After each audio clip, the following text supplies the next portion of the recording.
Ketika driver Gojek tadi membelikan pesanan Anda pakai uang Gojek atau pakai uang Anda?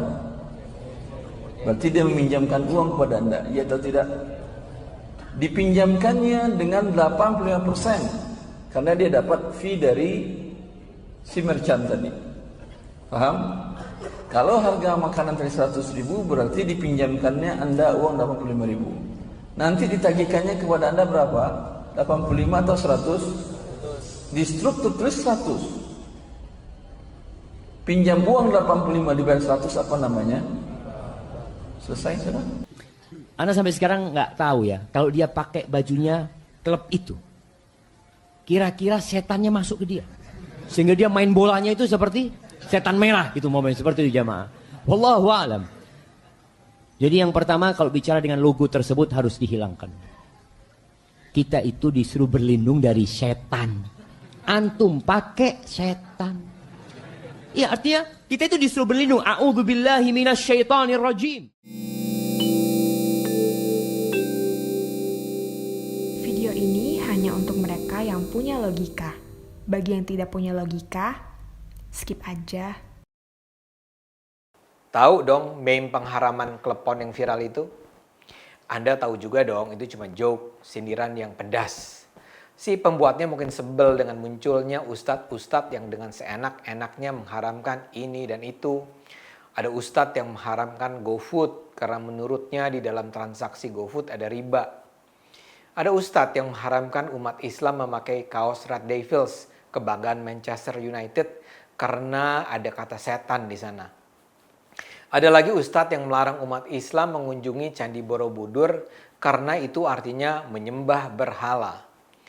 Ada pula yang melarang penggunaan panggilan bunda kepada ibu karena bunda itu bisa diasosiasikan ke Bunda Maria. Jadi katanya sebaiknya pakai Umi. Ada pula yang melarang konde karena Islam mengharamkan menyambungkan rambut seseorang dengan rambut orang lain. Ada pula ustadz yang melarang anak-anak muslim menyanyikan lagu Naik-naik ke puncak gunung karena di liriknya ada kata pohon cemara. Sementara kata si ustadz, pohon cemara itu kan pohon Natal. Dulu juga ada ustadz terkemuka yang melarang kaum muda Islam menonton drama Korea. Karena itu katanya mengalihkan perhatian dari ibadah sehingga umat lebih asyik menikmati produk kafir. Rangkaian contoh ini masih bisa diperpanjang. Luar biasa menggelikan dan tidak masuk akal. Dan ini seperti memberi kesan tentang betapa terbelakangnya ajaran Islam. Tapi menurut saya ini sebenarnya tidak mengherankan. Ini memang contoh bodoh. Tapi ini sebenarnya mewakili fenomena yang lebih luas, yaitu keinginan para pemuka agama untuk menancapkan legitimasi kekuasaannya di hadapan umat. Begini argumen saya. Ada banyak pemuka agama yang merasa hanya bisa eksis kalau berhasil membangun followers yang loyal, taat, dan patuh pada apapun yang dikatakannya. Ini bukan sesuatu yang baru juga. Para kiai di pesantren-pesantren dari dulu membangun basis dukungan para santri. Tapi para santri di pesantren memang hidup di bawah pengaruh si kiai selama bertahun-tahun. Karena itu para santri tunduk patuh pada kiainya. Masalahnya di era sekarang banyak pemuka agama yang tidak memiliki basis santri yang solid semacam itu. Basis pengikutnya cair dan menyebar. Ini tentu saja tidak jadi masalah bagi pemuka agama karismatik yang dikagumi karena kepintaran dan kedalaman pengetahuannya. Orang-orang semacam ini akan terus berdakwah dengan menggunakan ilmu pengetahuan yang dikuasainya dan umat akan mendengarkan apa yang ia katakan karena kredibilitas yang dimiliki pemuka agama tersebut. Dan biasanya juga semakin pintar seorang ulama, semakin dia tidak akan peduli apakah orang berbeda pendapat dengannya. Dia akan dengan terbuka meladeni diskusi dan pertanyaan karena ia yakin dengan kebenaran pengetahuannya. Ini yang tidak terjadi pada pemuka agama yang suka serba mengharamkan itu. Untuk eksis, mereka membutuhkan followers dalam jumlah besar yang penurut. Para pemuka semacam ini khawatir dengan umat Islam yang suka bertanya, apalagi mempertanyakan. Mereka butuh umat Islam yang begitu saja percaya dengan doktrin sang ustadz. Menurut mereka, umat Islam harus menerapkan prinsip kami dengar dan kami patuh pada pimpinan mereka. Jadi, keabsahan para ustadz ini dibangun di atas dasar kepercayaan bahwa para pemuka agama tahu mana yang terbaik bagi umatnya. Dan hanya dengan cara itu, dengan tunduk patuh pada pemuka agama, umat akan selamat menjalani hidup menuju surga. Karena itu umat memang harus senantiasa berada dalam kondisi insecure. Umat harus merasa bahwa mereka hidup dalam kondisi yang serba tidak pasti. Hidup ini adalah sebuah perjalanan panjang yang penuh cobaan. Di dalam setiap langkah kita, setan akan berusaha membelokkan jalan menuju kesesatan. Untuk itu, umat harus menjaga agar setiap tindakannya semasa hidup mengikuti ajaran Allah. Pertanyaan-pertanyaan semacam ini. Kalau keluar rumah harus mendahulukan kaki kanan atau kaki kiri? Berjabat tangan itu harus menggunakan tangan kanan atau tangan kiri? Kalau makan harus duduk atau boleh berdiri? Ada juga doa untuk semua hal. Doa bangun tidur, doa mau tidur, doa mau belajar, doa keluar rumah, doa masuk rumah, doa menjelang makan, doa sebelum berhubungan seks. Itu semua dilakukan agar umat selamat hidupnya. Tidak ada satupun bagian dari hidup kita yang terbebas dari aturan Tuhan. Tapi untuk itu, umat Islam memerlukan orang yang senantiasa bisa memandu mereka tentang jalan yang benar. Orang itu adalah para pemuka agama.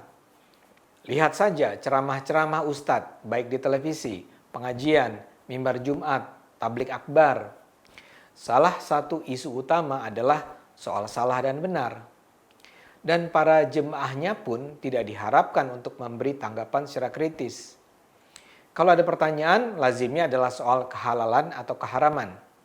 Misalnya, pertanyaan semacam, sebagai seorang suami, bolehkah saya makan malam di luar rumah tanpa memberitahu istri?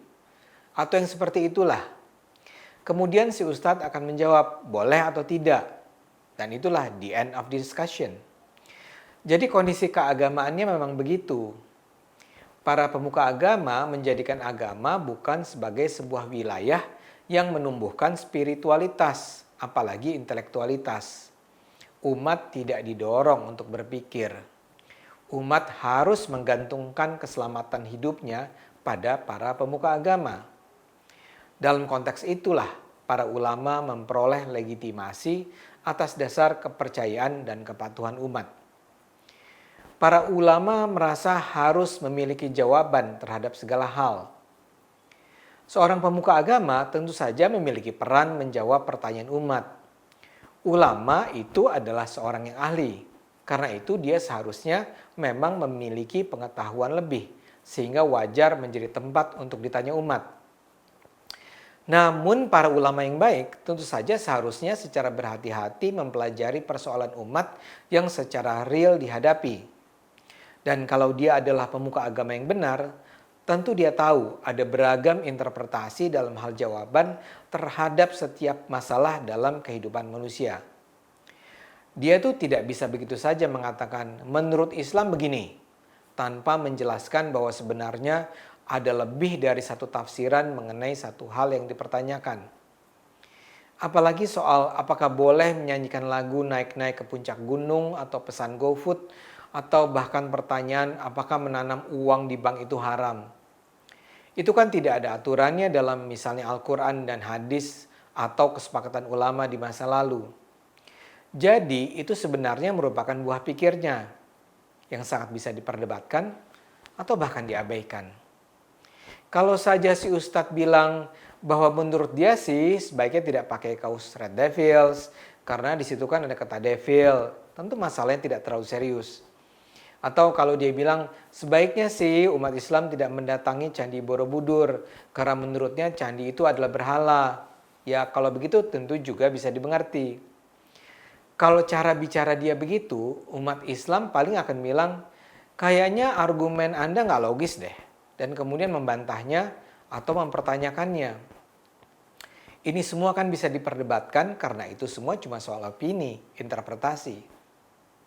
Tapi masalahnya para ulama tadi nggak pede kalau umat diizinkan mendebat pendapat mereka. Karena itulah mereka mengkondisikan umat Islam untuk menerima bahwa apa yang dikatakannya adalah kebenaran dengan K besar. Umat harus dibuat percaya bahwa ulama adalah kunci menuju kebenaran yang akan membawa umat masuk surga. Ulama adalah kunci surga. Dan ketika perubahan demi perubahan terjadi, ulama harus menunjukkan bahwa perubahan hanya bisa dijalani kalau umat mendengar apa kata ulama. Maka ulama pun akan memberi panduan dalam setiap aspek kehidupan di abad 21 ini. Dari soal GoFood sampai drama Korea. Semakin doktrin mereka didengar, semakin legitimate mereka di hadapan umat. Namun, legitimasi itu hanya akan diperoleh dengan satu syarat. Umat harus menutup akal sehat. Begitu umat Islam menggunakan akal sehat, akan terbongkarlah cacat logika para ulama itu. Dan begitu cacat logika itu terungkap, habislah legitimasi mereka. Karena itu, jawaban terhadap segala doktrin menggelikan ini adalah akal sehat. Gunakan terus ya akal sehat, karena hanya dengan akal sehat agama akan bermanfaat.